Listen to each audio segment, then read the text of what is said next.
అడగాలి అంటూ వెంటనే ఇక క్రాంతి అయితే విరాట్ దగ్గరికి వస్తూ ఉండంగా అప్పుడే చంద్ర అయితే కంగారుగా విరాట్తో మాట్లాడుతూ ఉంటుంది.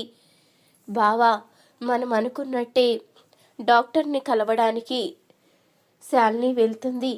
నిజ నిజాలేంటో తెలుసుకోవాలి అంటూ అనంగానే, ఏంటి, నాకు చెప్పకుండా మళ్ళీ డాక్టర్ని కలవడానికి శాలిని వెళ్తుందా? అకౌంట్లో 10 లక్షలు కూడా మాయమయ్యాయి అంటే నాకు తెలియకుండా శాలిని ఏదో చేస్తుంది. ఖచ్చితంగా నిజ నిజాలేంటో తెలుసుకోవాలి అంటూ ఇక శాలినిని ఫాలో అవుతూ వెళ్తాడు క్రాంతి అయితే. ఇక శాలిని అయితే క్రాంతిని చూసుకోదు. ఇక డాక్టర్ దగ్గరికి అయితే వెళ్తుంది. ఏంటి, 50 లక్షలు తీసుకొచ్చావా? నువ్వు చెప్పింది చెప్పినట్టు చేస్తావని నాకు తెలుసు. లేకపోతే నీ గుట్టంతా బయటపడిపోతుంది కదా అంటూ డాక్టర్ అనంగానే, తీసుకువచ్చాను, ఇస్తున్నాను అంటూ తన దగ్గరున్న రివాల్వర్ అయితే తీసుకుంటుంది శాలిని అయితే. అప్పుడు ఇది చూసిన క్రాంతి ఒక్కసారిగా షాక్ అవుతాడు. ఇప్పుడు చెప్పవే, ఇప్పుడు నేను నిన్ను సూట్ చేస్తున్నాను. చచ్చి ఆత్మ అయిన తర్వాత మా వాళ్ళ దగ్గరికి వెళ్ళి నేను అసలు శాలినికి ప్రెగ్నెంట్ కాకపోయినా ప్రెగ్నెంట్ అని చెప్పాను, అబోషన్ కాకపోయినా అబోషన్ అయిందని, అసలు దానికి కారణం ఆ చంద్రాని, ఇదంతా కావాలనే చేశాను, డబ్బుల కోసం ఇదంతా చేసి నాటకం ఆడాను అంటూ చెప్పవే.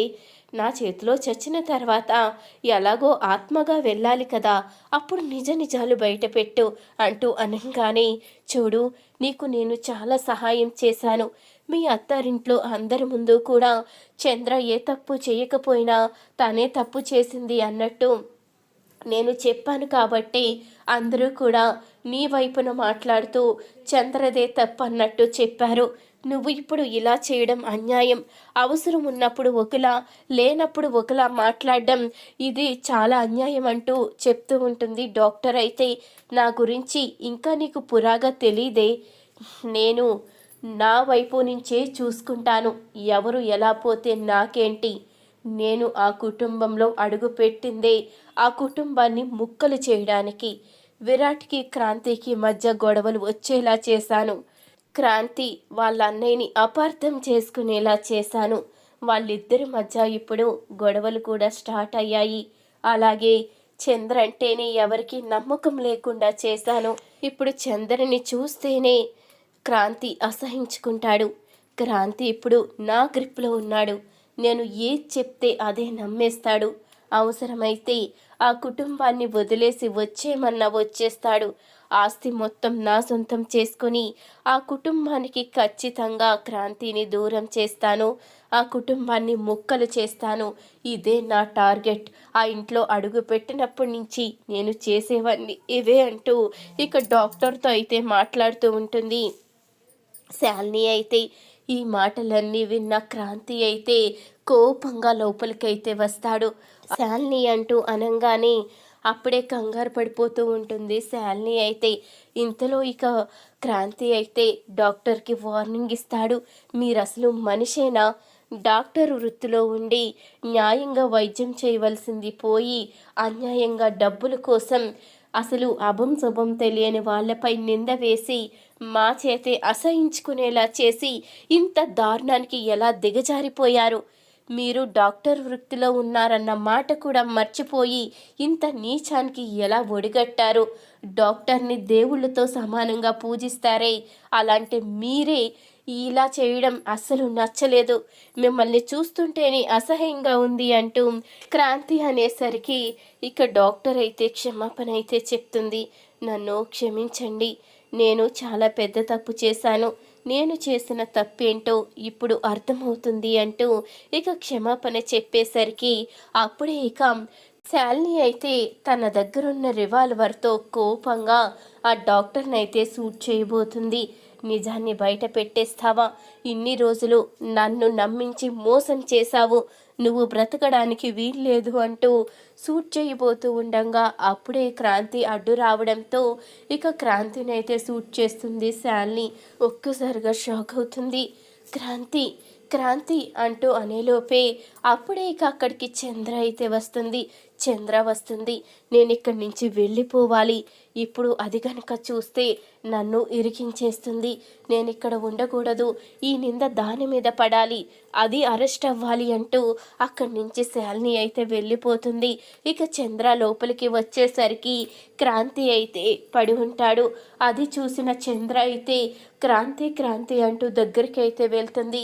ఇంతలో అప్పుడే చాలా తెలివిగా ఇక శాలిని అయితే పోలీసులకి ఇన్ఫర్మేషన్ ఇవ్వడంతో పోలీసులు అయితే వస్తారు. ఏంటి, ఏం జరిగింది, ఇదంతా చేసింది మీరేనా, పదండి అంటూ పోలీసులు అయితే ఇక చంద్రాని అరెస్ట్ చేయబోతూ ఉండగా అప్పుడే ఇక చంద్ర అయితే ఆగండి ఎస్ఐ గారు, అసలు ఇలా చేయడానికి నాకు ఎలాంటి సంబంధం లేదు, ఇదంతా ఎవరో కావాలనే చేసి నా మీద నింద వేస్తున్నారు, ఒక్కసారి మీ ఎదురుగా చూడండి, అక్కడ సీసీ ఫుటేజ్ కనిపిస్తుంది, ఆ సీసీ ఫుటేజ్ ఓపెన్ చేస్తే ఏం జరిగిందో తెలుస్తుంది కదా అంటూ ఇక చంద్ర అనగానే అప్పుడే పోలీసులు అయితే అక్కడున్న సీసీ కెమెరాలు చూసి ఇక సీసీ ఫుటేజ్ని అయితే ఓపెన్ చేస్తారు. ఇక అప్పుడే జరిగింది మొత్తం పోలీసులకి అయితే తెలుస్తుంది.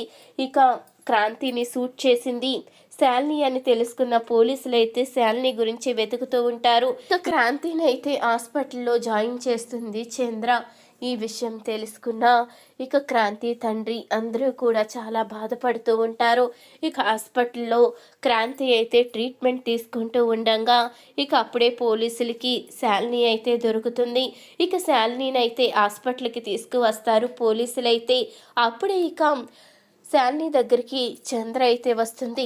ఏంటి, ఎన్నిసార్లు తప్పు చేసి తప్పించుకుందాము అనుకున్నావు, ప్రతిసారి తప్పు చేసినప్పుడల్లా నింద నా మీద వేసి తప్పించుకోవడానికి నీకొక అవకాశం అంటూ దొరుకుతుంది, ఇప్పుడు కూడా అదే ప్లాన్ చేశావు, ఆఖరికి నువ్వు చేసిన తప్పులకి నువ్వే ఇరుక్కున్నావు, నువ్వు చేసిన పాపాలు అంతా ఇంత కాదు, నువ్వు అంతమందిని బాధ పెట్టి ఆఖరికి నీ భర్తనే చంపాలని చూసావు, నువ్వు జీవితాంతం జైల్లో చిప్పకూడు తినాలి, నీలాంటి వాళ్ళు బయట ఉండడానికే వీల్లేదు, పాపం తప్పు చేసింది నువ్వు, శిక్ష నా మీదకి నెట్టాలని చూసావు, దేవుడంటూ ఎందుకు సహిస్తాడు, ఒకటా రెండా నువ్వు చేసిన తప్పులు, ఎన్నో తప్పులు చేశావు, అలాంటి నీకు శిక్ష పడవలసిందే, నిన్ను ఎప్పటికీ కూడా క్షమించడానికే వీల్లేదు అంటూ చంద్ర అయితే ఇక శాలినికి ఊహించని షాక్ అయితే ఇస్తుంది.